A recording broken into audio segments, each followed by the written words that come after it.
genre of music that often gets a bad rap. Ha! No reputation. Local musician Moses Uvere is here today to counter that statement and show us the poetical background to his music. Just follow his steps and perhaps you can write a rap of your own.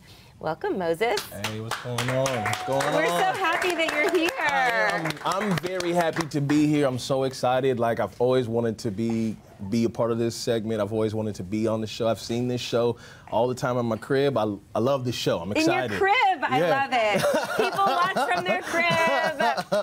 Yeah, absolutely. Absolutely. So, how long have you been rapping or making music? I've been making music since I was about 16. Oh my gosh. And so I've been doing it for about 8 to 9 years. You Great. know, so it's, I mean, I grew up with music. My whole family's musically inclined. So, I mean, it's just something that we've always just done. So. How did you know you wanted to get into it? I mean, you said your family's been doing it, but specifically rap, or did you kind of find your way that way? Well, for me, it was specifically rap because, like, I have a brother that can play the saxophone. I have a sister that plays the violin. I have another brother who dances. And so for me, I wanted to kind of just fit in with all my siblings. And I was like, okay, I definitely can't sing. I definitely can't dance, but I can write some poetry. So I started, that's kind of what got my niche and kind of got me started, was just hanging out with my family, and we just kind of all did it together. Like, we just did little musical type things all together throughout the house just growing up. So. I love that. It's a great influence to have on children, just to have music, whether you're making it or playing it or whatever, on all the time, right? Absolutely.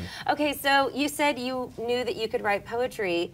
And the point of the segment really today is that rap is poetry. Absolutely. So explain to us how they connect. Well, the big thing is, like, it all starts off like the word rap is an acronym. Okay. It just means rhythm and poetry. So. I never knew that. Yeah. Am I the last person to know that? Rhythm and poetry. Right. Oh my gosh, you learn something new every day, guys. Oh, I love it. Okay. Yeah. So, and that's where, I mean, for me, that's where it started. It's like as an authentic like form of just expression. Because like growing up, like I saw all types of things and met all types of people, and I wanted to find a way to articulate what I was saying and picture and capture those moments. I didn't have a camera. I wasn't the best at like drawing, so I knew using my words and painting pictures with my words was like an excellent way to really capture moments in my life. So. And you had rhythm too, huh? You gotta have a little bit of rhythm, a little bit. You know. That's where I'm afraid I'm gonna fall short in a little bit here when you're gonna teach Hillary and I how to rap in the next segment. I'm worried about the rhythm part for me.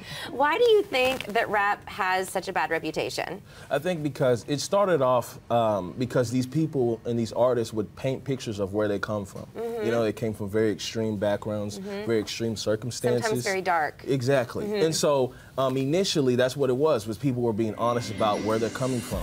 And then kids would take that and be like, well, you know what, I want to live that life. I want to copy what I'm hearing in this music. And because they were idolizing the music and the big rap art stars. Yeah, exactly. So honestly, a lot of people want to blame the rap stars, but to be honest, like, they're really speaking from an authentic place. Sure. It's most of them, you know. It's just like the kids misinterpret what the actual art of the genre really is. So. Do you think it's easy to misinterpret?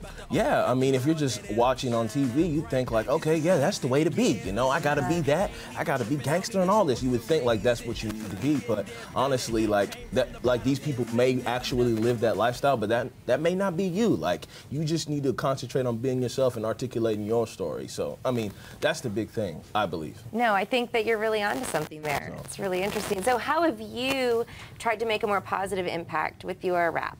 Well, I think for me, like, it all started with how I was raised. You know, my father really instilled good morals into me, kept me down the straight and narrow. And so really, I just, like, talk about what I know. like, I know about being a good kid. I know about, like, making mistakes as a good kid. And I just talk about that all throughout my music. You know, I be honest and, like, share some of my sins and some of the things that I've done that I shouldn't have done, you know. But all of that, I feel like it's part of, like, creating the person I am, you know. And that kind of story, like, really needs to be seen. Kids need to see, like, okay, you can still be like just an awesome, cool dude that's not a gangster, that ain't shoot nobody, you know, that just, you know, hangs out, you know. And watches D-Living from their crib. Exactly. Yeah. Exactly. Yeah. So, I mean. Well, you're an inspiration. So you brought your own DJ with you today. DJ Stibbs is here with us. He's the coolest guy ever. Stibbs is here.